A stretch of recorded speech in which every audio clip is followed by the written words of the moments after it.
So, as mentioned, the draft is coming up on Thursday. 10-year NFL veteran Max Starks will be part of the ESPN Radio draft coverage team. Every pick, every round, that is live, powered by ZipRecruiter, GNC, and American Family Insurance. Max, how you feeling this morning? Big Max. Hey, I am doing well, fellas. Good to talk to you. D-Far, good to talk to you, bro. What's happening, man? It's the anniversary of Hagler-Hearns. Have you ever seen that fight? I have only seen highlights of it, and it was actually was I think my uncle had a VHS of it. Yeah, big time. I know it's a 3-round war. It's what we used to do on the football field, O-line, D-line, but with boxing gloves. They just refused to back up. Let's see. You were drafted 3rd round, right? 3rd round in 2004. Yeah. What was draft day like for you? Well, the good thing was, DeMarco, I can say this. I was a day 1 selection back in those days. That's true. Right. Yeah, that's true. They went a little deeper then, right, Max? Yeah. But, I mean, the process was, it was it was stressful, knowing whether you would or would not be picked. When I got my Blesto report, it said that I was late first through 3rd-round talent, as far as how they rated me. And, I mean, and to think of that, in that time, I was the 4th tackle drafted that year. I mean, and that was all the way at pick 75 it took to get 4 tackles drafted. Today, I don't even think you can get past the 1st round without having a minimum 4 tackles drafted. And, so it just goes to show you just how time has changed. But it was frustrating at first, not knowing, but then the elation of when that call does come through and that relief, comes in because a team has selected you and you've had an opportunity now to know, hey, where am I going to kind of try and hitch my horse to, is a great relief, and then brings on a whole new set of problems, as you know. No doubt. Now, you get selected, now you got to make it. That was the Eli Manning draft, right? That was Larry Fitzgerald, Correct. Phillip Rivers, Ben Roethlisberger, who would become your teammate. Yeah. Insane. Together. So that leads me to this current draft and who's in it, and I guess the main characters of this draft. When you talk about Shedeur Sanders and you talk about Cam Ward, Travis Hunter, I wonder what they're going through right now, a week out from the draft. What do you think? Yeah, well, I think the nerves are definitely starting to set in. I mean, I think I saw something where Cam Ward was on some type of live, either Twitch or something, playing Fortnite, and people were kind of hammering him with questions, and he was giving all the Tennessee answers that you wanted to hear. Nerves from that perspective. Obviously, you have the jersey retirement coming up of Travis Hunter and Shedeur Sanders at Colorado. Guys are trying to fill their space so that you're not left with that free time or that alone time, so to speak, trying to surround yourself with people so that you don't have to think about those things. But the nerves are definitely settling in because, this is the dream of every child that plays football, right, is this day. Mm-hmm. But the nerves of not knowing where you'll be continuing your career can always mess with your mind. And then, of course, hopefully these guys have limited their social media engagement. But, the news of Shedeur falling and, where Travis Hunter will be. Is he a wide receiver? Is he a defensive back? All of this kind of speculation creeps in, and that can take you off the main goal, which is being ready for whatever opportunity comes and being ready to go put your hand in the pile as soon as you get called to a team. Max Starks is joining us. He played 10 years in the NFL. He'll be covering the NFL draft on ESPN Radio. That is coming up on Thursday. And Max, take that lag time that you just described, that, okay, your name is read, you know where you're headed, from the elation of realizing a lifelong dream of all the work that's gone into it. And, you go to college, you play well in college, you get drafted to, oh, man, I got to get to work. Like, how long do you really get to kind of sit there and enjoy the fact that I at least have climbed this portion of the mountain? You get about, for a first-round pick, you get about 10 to 12 hours, and then, because normally the team is whisking you away to their team to do an introductory press conference and be in front of the team in the team city. And then after that, you'll go back home, collect your goods that you need, and then you'll be whisked back to that city again because you'll be starting mini camp, and whether it's rookie mini camp or all team mini camp, you'll have to deal with that. And it usually happens either that following weekend or the one after. You have two different windows that you can do that depending on the coach. And then, you might have a couple of days here, and then OTAs start. And the OTA process goes all the way until mid-June. So you really have to kind of be on from the draft point on, especially for day one guys and day two guys. And you got to be ready to kick in and ready to dive into the playbook, get associated with the city. If you've never been there, if it's brand new or it's a place that you feel comfortable with, you got to start getting your bearings and start to prepare the process of getting ready for an NFL season, which for these young guys is going to feel like a really long postseason from college going into the season because you don't really get any breaks. Max, I brought a toothbrush to training camp. That's all I brought. I'm here for war and not to go home. Robert Gallery was the first tackle taken in your draft. I'm looking at all the dudes taken ahead of you. I think you outperformed them all. Didn't they move him to guard like 5 minutes after they drafted him?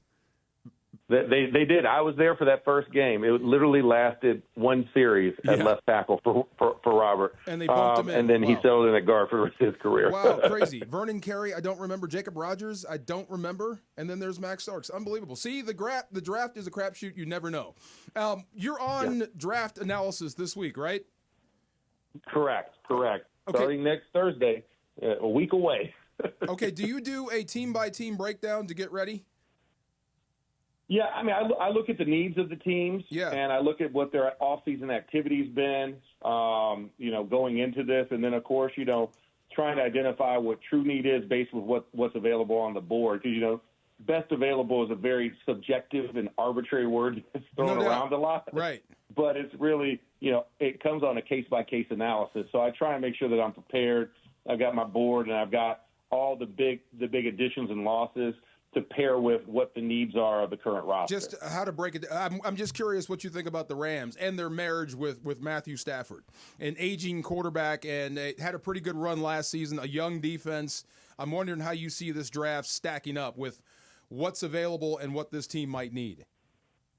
Well, I think when you kind of look at it, I mean, they're all the way at the end of the first round. So, I mean, as I'm looking at it, like for the Rams perspective, like this is one where, how good do you feel, right? Because, you made the trade with the Eagles, so you're drafting exactly last. I mean, in that position, I don't think there's a quarterback available that they're gonna fall in love with, that they're going to take a first-round pick on. I mean, as we look at, a lot of people talking about, hey, I want to keep that fifth-year option available. Yeah. They usually get extensions before that. So it's like, to put a first-round grade or try and put that first-round contract on a quarterback hasn't really vied well. I think there is some value. I think they can go find some kids, in day two and day three, which we're talking about the Rams actually having a multitude of draft picks in the first 2 days. Pretty crazy. But I look at it as, you do need to beef up, a couple of things. I would say you spent last year beefing up the defense. It has paid dividends. I think now you can pay a little bit more attention to the offensive side of the ball. Get another receiver because you also have an aging wide receiver on the outside in Devontae Adams. That you want to pair somebody with Puka Nacua and get that understudy in there. I would think wide receiver would be an emphasis place I would look at to just bolster that for Stafford because we know that he's still an adept thrower of the football. I would also look at depth at the offensive line, but I think that's something they can handle in day two. I don't think any top-end blue-chip guys will be available at the end of the round. Those will all be swallowed up. So I think you can go second and third round and kind of patch up some of those other needs. I like the way he thinks. I would see that's very McVay, a receiver in the first round. Max, let me ask you this. Surprised, yeah. That, I'm kind of putting your draft hat on combined with the, you spent 9 of your 10 NFL seasons in Pittsburgh with the Steelers. Could the Steelers be the surprise team that moves to get up to take a quarterback, or do you think that they roll with Aaron Rodgers? I think that the right quarterback, I think they've already identified that guy. Now, if Shedeur Sanders falls into your lap, I don't think you can pass on him. But as far as moving up to get that guy, I don't think they have the resources this year to make that happen. Just because once you traded that second-round pick for DK Metcalf, your motility with mobility within the first round was was generally stifled. I think that if anything, they could move back to try and get back into the second round. But I don't see them making a leap forward because, I mean, historically, looking at a couple of jumps that they have made in the past has been mixed reviews. The latest one, of course, being that Devin Bush jump up to go get him did not turn out as well. Now, you could argue Troy Polamalu was a home run, but that was also 2 decades ago. So I think with them, it would be anything to try and get them back into it and how far they want to fall back if they are going to make a move. But I think, with them, I think they're content on staying because I think defensive line is going to be the emphasis for them because you paid a lot of attention to offense over the last couple of years in your drafting. So I think it's time to turn your attention towards the interior of your defense. Wow. Sean Taylor was in that draft. I'm looking at this whole 2004 draft. Bob Sanders was the guy for a minute. Kellen Winslow Jr. was actually normal for a minute. Chris Cooley was actually there. Football, I have to know this. As an offensive tackle, who is the best defensive end you ever tried to block? Or one guy you just couldn't block? Oh, couldn't block. I mean, here's the funny thing, when I kind of look at it, and it's not going to be the names that everybody thinks, right? I mean, yes, I went against Robert Mathis, Dwight Freeney, Terrell Suggs, a lot of top-end talent. But the guy that gave me probably some of the biggest headaches was like a Willie McGinnis. Oh, yeah. My career. That's not a bad guy to have a Super problem with long there, Max. dude. Willie McGinnis was pretty good. Yeah, Willie Mack gave me my welcome to the NFL moment, rookie, when we played the Patriots my rookie year. And I went in for Marvell Smith, and he showed me that there's strength and then there's grown man strength.